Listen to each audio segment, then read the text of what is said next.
रोम बोले रोम रोम बोले, यही प्यारे प्रभु का बड़ा नाम है। रोम रोम बोले रोम रोम बोले, यही प्यारे प्रभु का बड़ा नाम है। यही प्यारे प्रभु का बड़ा नाम है। उपनिषदों के गीत गाते, उपनिषदों में गीत गाते, सारी दुनिया को महिमा सुनाते, सारी दुनिया को महिमा सुनाते। धुआंधार बोले सविस्तार बोले, धुआंधार बोले सविस्तार बोले, यही प्यारे प्रभु का बड़ा नाम है। हाँ, यही प्यारे प्रभु का बड़ा नाम है। ओम ओम बोले रोम रोम बोले, यही प्यारे प्रभु का बड़ा नाम है। यही प्यारे प्रभु का बड़ा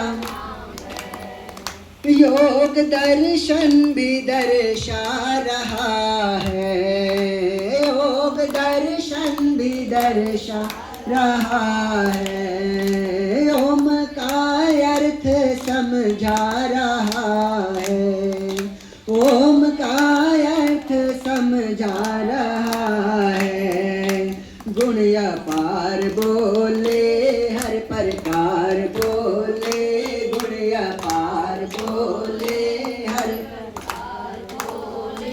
गौर कीजिएगा, हम जो ये वैदिक यज्ञ कर रहे हैं, इस वैदिक यज्ञ को सिखाने वाले ऋषि का नाम क्या है? महर्षि दयानंद सरस्वती जी। और महर्षि दयानंद सरस्वती जी ने एक किताब लिखी जिसका नाम है सत्यार्थ प्रकाश। और सत्यार्थ प्रकाश किताब के प्रथम समोल्लास के पहले पाठ में उन्होंने सबसे पहले ईश्वर के 100 नामों की व्याख्या की। और उन 100 नामों में सबसे पहले किस नाम की व्याख्या की? ओम की। और ओम की जब वो व्याख्या करते हैं तो वो एक बात कहते हैं कि ईश्वर के सभी जो नाम है ना, वो ईश्वर के गुण कर्म और स्वभावों के अनुसार हैं। और ओम ईश्वर का वो नाम है जिसमें ईश्वर के लगभग सभी गुण कर्म और स्वभावों का वर्णन हो जाता है। इसलिए ईश्वर का मुख्य नाम ओम है। जैसे मेरा मुख्य नाम सत्य प्रकाश है। मेरी माँ कभी कभी मुझे प्यार से सत्य जी कहती है, जिसे घोल के पिया जा सकता है ना। तो मेरे कुछ यार दोस्त हैं, मुझे एसपी कह के बुलाते हैं, सत्य प्रकाश एसपी। आइए। तो अलग अलग लोगों से लोग मुझे अब तो लोग मुझे एसपी भी नहीं बुलाते हैं, मुझे सत्य प्रकाश भी नहीं कहते, अब तो कहते पंडित जी। हाँ, अब तो पंडित जी कह के बुलाते हैं। तो धीरे धीरे जैसे जैसे मेरे गुण कर्म स्वभाव और बढ़ते जाएंगे, अब मैंने पढ़ाना शुरू किया तो फिर लोगों ने मुझे पंडित जी भी सर कहना शुरू किया, श्रीमान जी कहना शुरू किया, आचार्य कहना शुरू किया। तो जैसे जैसे मेरे गुण कर्म स्वभाव बढ़ते चले गए, मेरे नामों की विशेषताएं भी बढ़ती चली गई। तो ईश्वर के तो गुण इतने हैं, कर्म इतने हैं, स्वभाव ऐसे ऐसे हैं जिनका वर्णन एक शब्द में करना नामुमकिन सा है। फिर भी अगर कोई एक शब्द हम कहें तो वो है ओम। इसलिए ऋषियों ने और हमारे देवी देवताओं ने सारी जिंदगी जिसको गाया वो नाम है ओम। तो इसलिए कह रहा है गुण अपार बोले हर प्रकार बोले, गुण अपार बोले हर प्रकार बोले, यही प्यारे प्रभु का बड़ा नाम है। यही प्यारे प्रभु का बड़ा नाम है। ओम ओम बोले रोम रोम बोले, यही प्यारे प्रभु का बड़ा नाम है। यही प्यारे प्रभु का बड़ा नाम है। कृष्ण भगवान गीता में बोले, कृष्ण भगवान गीता में बोले, ओम अक्षर के सब भेद खोले, ओम अक्षर के सब भेद खोले। जोरदार बोले बेशुमार बोले, जोरदार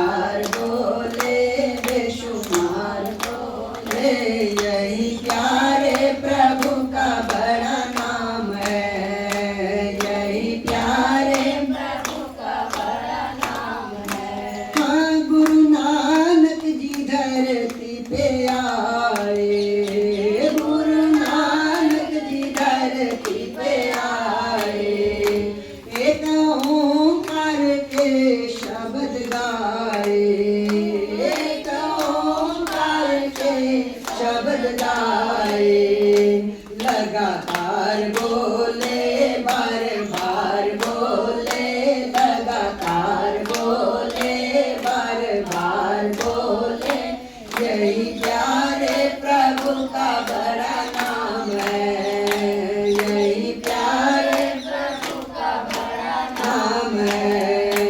ओम ओम बोले, रोम रोम बोले, यही प्यारे प्रभु का बड़ा नाम है, यही प्यारे प्रभु का बड़ा नाम है। बोले ऋषिवर दयानंद प्यारे, बोले ईश्वर दयानंद प्यारे, ओम में प्रभु नाम है सारे, ओम में प्रभु नाम है सारे। समझदार बोले, कर विचार बोले, समझदार बोले, कर विचार बोले, यही प्यारे प्रभु का बड़ा नाम है, यही प्यारे प्रभु का बड़ा नाम है। ओम ओम बोले, रोम रोम बोले, यही प्यारे प्रभु का बड़ा नाम है, यही प्यारे प्रभु का बड़ा नाम है, यही प्यारे प्रभु का बड़ा नाम है। भगवान की जय। मुझे एक घटना याद आ रही है, मैं छोटी सी घटना कहूँगा। एक बार महर्षि दयानंद जी वेदों का प्रचार करते हुए कहीं जा रहे थे, धन्यवाद है। तो महर्षि दयानंद जी वेदों का प्रचार करते हुए, तो ऋषिवर दयानंद जी वेदों का प्रचार करते हुए जा रहे थे, तो उन्होंने अपना भाषण दिया। जैसे मैं यहाँ पर लेक्चर दे रहा हूँ, मैं तो बहुत छोटा मोटा लेक्चर देता हूँ, उनके भाषण तो मुझसे 100 गुना बेहतर होते थे। तो वो अपने भाषणों में बहुत जबरदस्त भाषण देते थे, और भाषण देने के बाद वहाँ पर कुछ महिलाएं भी बैठी हुई थी। तो ग्रामीण महिलाएं जो इतनी पढ़ी लिखी नहीं होती शायद, है ना, कि ग्रंथों को समझ पाए या इतना कुछ पढ़ लिख पाए, तो उन्होंने कहा महर्षि जी से कि महर्षि जी, आप कहते हैं कि वेदों का पाठ करो तब जाकर कल्याण होगा। अब हम तो ठहरी भाई, हमसे तो पढ़ा नहीं जाएगा, तो हमारे कल्याण का क्या मार्ग है? फिर आप कहते हो गायत्री मंत्र का पाठ करो, अगर हमसे गायत्री मंत्र भी ना बोला जाए तब हमारे कल्याण का क्या मार्ग है? तो ऋषिवर जी कहते हैं कुछ मत करो, ओम का नाम तो जप सकती हो, सबसे सूखा, ना कौड़ी लगी ना दाम, कुछ नहीं लगता, फ्री का है, जहाँ भी बैठे हो, जैसे भी बैठे हो, ओम का नाम जपो। और याद रखना, मैं जब भी भाषण देता हूँ मैं एक बात कहता हूँ कि ये बात मैं अपनी तरफ से नहीं कह रहा हूँ, ये कहीं लिखा हुआ इसलिए मैं कह रहा हूँ। ये जो लास्ट लाइन मैंने बोली ना कि बोले ऋषिवर दयानंद प्यारे, ओम में प्रभु नाम है सारे, तो मैंने पहले भी विवेचना कर दी कि किसी भी देवी देवता का नाम ओम के बिना पूरा नहीं है, अधूरा है। यानी कि अगर हम राम का नाम ले रहे हैं तो सिर्फ राम प्रसन्न हो रहे हैं, कृष्ण का नाम ले रहे हैं सिर्फ कृष्ण प्रसन्न हो रहे हैं, किसी एक का नाम ले रहे हैं एक प्रसन्न हो रहा है। लेकिन अगर आपने ओम का नाम लिया तो बोलो कोई ऐसा देवी देवता बचा क्या जो प्रसन्न नहीं होगा? क्योंकि आप सभी हमारे देवी देवताओं की तस्वीर देखिए, उस पर एक ही शब्द मिलता है, ओम। और अब तो नासा कह रहा है कि भाई धरती भी घूमते हो, किसका जाप कर रही है? ओम का। बस ये कि वो इस बात का प्रचार नहीं कर सकते। एक मिनट ऐसे नहीं, उधर सुनिए क्या बात है। मॉस्को में एक मीटिंग हुई सभी धर्मों की, पादरी भी, मुसलमान भी, हिंदू भी, सिख, बौद्ध, सब लोग हुए। तो वहाँ यही डिस्कस हो रहा था भी भगवान का मुख्य नाम क्या है, भगवान का मुख्य नाम क्या है। तो किसी ने क्या गॉड है, किसी ने क्या अल्लाह है, किसी ने कुछ कहा अपने अपने धर्म के हिसाब से। तो एक वहाँ आर्य समाजी पंडित क्या हुआ था बाई चांस, अच्छा, तो वो कहता भी ओम है मुख्य नाम से। वो क्या प्रूव करो कैसे है? कहना है तो वो उसकी कोका कोला की बोतल लेकर आओ, तो कोका कोला की बोतल आ गई। तो कहना यहाँ स्टेज पे कोई एक आदमी आ जाएगा, एक आदमी आएगा, उसको कहना पी। तो उसने पी ली, तो अपन गिटार जाता है कोका कोला पीता। तो वो क्या देखो, इसने मतलब कोका कोला पी, इसने भी ओम कहा है, तो इसलिए भगवान का जो मुख्य नाम है ओम है। वाह, जी ने एक बहुत ही गूढ़मयी बात कही। ये बुजुर्गों का अनुभव है, तो हमें इनसे सानिध्य मिलता है, प्राप्त होता रहता है। और मैं जब भी अंकल जी से मिलता हूँ कुछ ना कुछ नया जानने को मिलता है, कुछ ना कुछ नया सीखने को मिलता है। मैं बहुत बहुत धन्यवाद करता हूँ, आपने अपने उत्तम विचार रखे। साथ में मैं बताना चाहूँगा भी बच्चियों ने यहाँ पर मंत्र का पाठ किया था। मंत्र पाठ तो हम लोग डेली करते हैं, लेकिन शायद मैं भी कहीं पीछे रह जाता हूँ इन मंत्रों का अर्थ बताने में। आज मुझे बताते हुए बड़ा गर्व हो रहा है और खुशी की बात है कि आज हमारे समक्ष मेरे पिताजी विराजमान हैं और ये आज अपने मुखारबिंद से इन वेद मंत्रों पर प्रकाश डालेंगे कि क्या है इनका अर्थ, क्या कहते हैं ये मंत्र और हमें क्यों इनका पाठ करना चाहिए। तो अब ये माइक इनके हवाले। 20 से 25 मिनट का समय धैर्य बांध कर आप सबने सुनना है।